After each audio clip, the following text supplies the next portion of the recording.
Monsieur Moussa Dadis Camara, venez à la barre s'il vous plaît.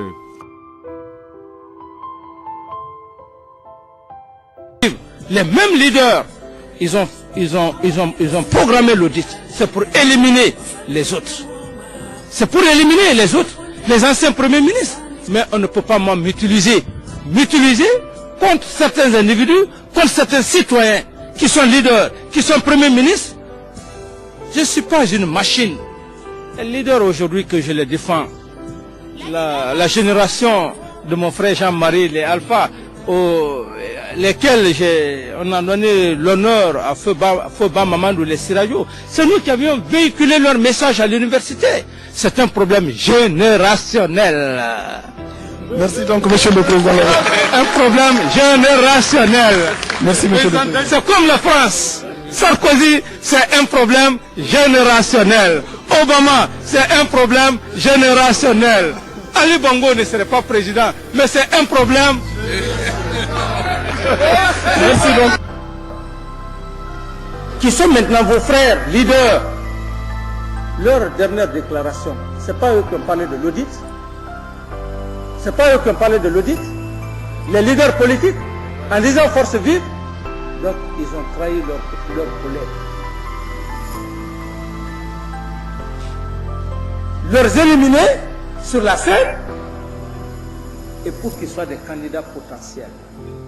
Mais puisque eux aussi n'ont pas compris que j'étais en train de les sauver pour que tout le monde parte aux élections, sans exclusion. Déclaration des forces vives. Ils n'ont pas parlé de l'audit. Ils n'ont pas parlé de l'audit. Je vais refuser.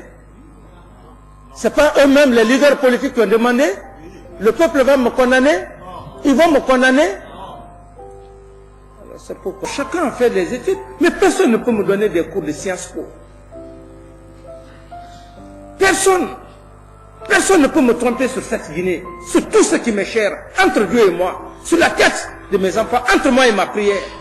Quand tu viens devant moi. Monsieur le Président, avec votre permission, je ne voudrais pas faire certains détails. Je suis un officier d'état-major.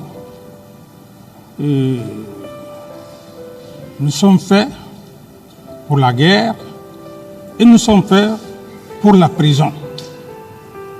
Donc mon état de santé. Bon, je voulais savoir d'abord si vous voulez parler assis ou debout.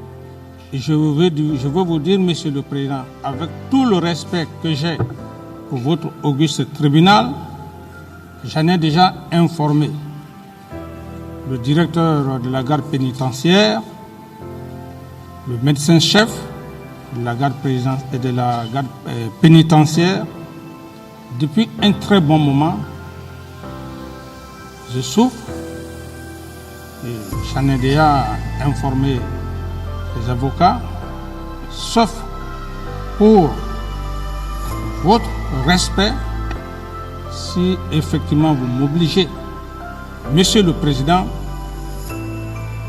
je ne suis pas au-dessus de la loi. Si vous m'obligez, l'obligation de la loi, je pourrais essayer d'être à votre entière disposition, Monsieur le Président. Mais en toute sincérité, je ne me sens pour le moment absolument pas. Mais je m'en remets à votre sagesse. Je n'ai pas de choix, Monsieur le Président. Si je vous comprends, oui. Vous voulez dire que vous êtes souffrant, c'est ce que vous voulez dire? Oui, parfaitement. Vous n'êtes pas en mesure de vous adresser au tribunal. Vous n'êtes pas en mesure de donner votre part de vérité maintenant. Maintenant, là, Monsieur et le tribunal, je vous le dis que le tribunal ne peut pas vous obliger à dire ou à faire ce que vous ne voulez pas faire. Si vous n'êtes pas en mesure, si votre état de santé ne vous permet pas, le tribunal est obligé de vous suivre. Si vous dites que vous ne pouvez pas, le tribunal vous suivra. Merci, monsieur. Est-ce que vous êtes en mesure de tenir les débats? je ne suis pas en mesure, pour la simple raison, le simple même fait que je suis arrêté. Quand est-ce que vous serez prêt? Monsieur le Président, ce serait de l'incertitude. Je veux simplement vous dire, Monsieur le Président, si depuis plus de 13 ans, je me suis battu, corps et âme, jusqu'à ce que je sois devant votre auguste tribunal, quels que soient les jours à venir, par la grâce de Dieu, je serai là, devant votre auguste tribunal, devant les éminents magistrats, pour vous livrer ma part de vérité, mais vous dire un jour, 2 jours, je ne suis pas un homme qui aime mentir. Je veux vous dire simplement, Monsieur le Président, dès lors que je vais m'établir, je suis même plus pressé, Monsieur le Président, en toute sincérité. On peut savoir de quoi vous souffrez, M. Camara?